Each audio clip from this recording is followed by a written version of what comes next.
ఒక చిన్న గ్రామంలో ఒక మత్స్యకారుడు మరియు అతని భార్య నివసించేవారు.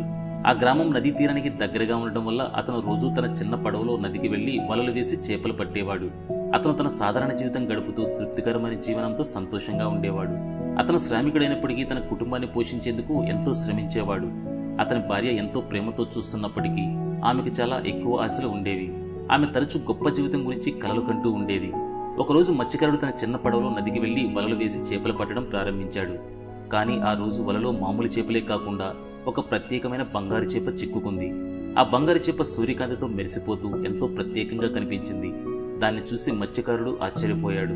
ఆ బంగారు చేప మత్స్యకారుడితో మాట్లాడడం ప్రారంభించింది. అది మామూలు చేప కాదు, ఒక మాయా చేప. ఆ చేప మత్స్యకారుడితో మాట్లాడుతూ, ఓ దయగల మహానుభావ, దయచేసి నన్ను వదిలిపెట్టు. మీకు కావలసిన ఏ కోరికైనా నేను నెరవేర్చగలను అని అంది. ఈ మాటలు విని మత్స్యకారుడు ఆశ్చర్యపోయాడు.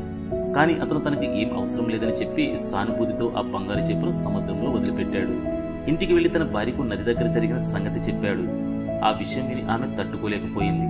నువ్వెంత తెలివి తక్కువగా ఉన్నావు? ఆ చేప నీ కోరిక నెరవేర్చగలదని చెప్పినప్పుడు ఎందుకని ఏమీ అడగలేదు? మనం నీళ్లు తాగే కుండ పగిలిపోయింది కదా, నువ్వు వెళ్లి ఒక కొత్త కుండ కావాలని అడిగిరా అని చెప్పింది. అతను తన భార్య మాటలు విని మళ్ళా నదికి వెళ్లి బంగారు చేపను పిలిచాడు.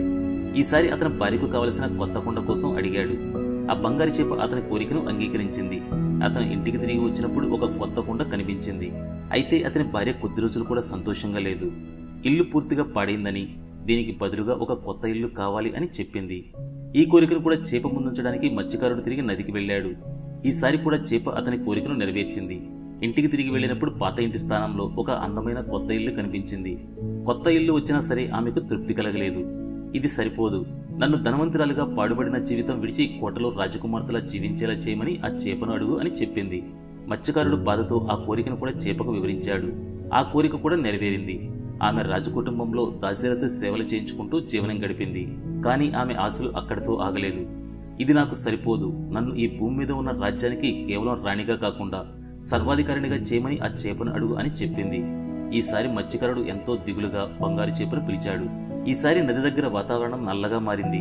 చేప ఈసారి కూడా ఆమె కోరికను నెరవేర్చింది. ఆమె ఈ భూమి మీద రాజ్యానికి రాణిగా మారింది. కానీ ఇంకా ఆమె తృప్తి పొందలేదు. ఇది కూడా నాకు సరిపోదు, నన్ను సముద్రాల సామ్రాజ్యాన్ని పాలించే రాణిగా, సూర్యచంద్రులు కూడా నా కాలి కింద ఉండాలని కోరికను కూరు అని చెప్పి పంపించింది. ఆ కోరికను విని బంగారు చేప నవ్వుతూ ఏం మాట్లాడకుండా నదిలో మాయమైంది. మత్స్యకారుడు ఎంతసేపు ఎదురు చూసినా చేప తిరిగి రాలేదు. చివరికి మత్స్యకారుడు ఇంటికి తిరిగి వచ్చాడు. కానీ అక్కడ అతని భార్య కూడా తిరిగి పాతబడిన ఇంట్లో కనిపించింది. ఈ కథ చివరగా మనకు ఒక గొప్ప నీతిని నేర్పిస్తుంది. మన కోరికలకు ఆశలకు హద్దనేది లేదు. మితిమీరిన ఆశలతో జీవితంలో సంతోషం దొరకదు. మీరేమంటారు? ఇలాంటి ఇంట్రెస్టింగ్ వీడియోల కోసం ఇప్పుడు మన ఛానల్ను సబ్స్క్రైబ్ చేసుకోండి. అలాగే వీడియో నచ్చితే ఒక లైక్ చేయండి. మరొక వీడియోలో కలుద్దాం.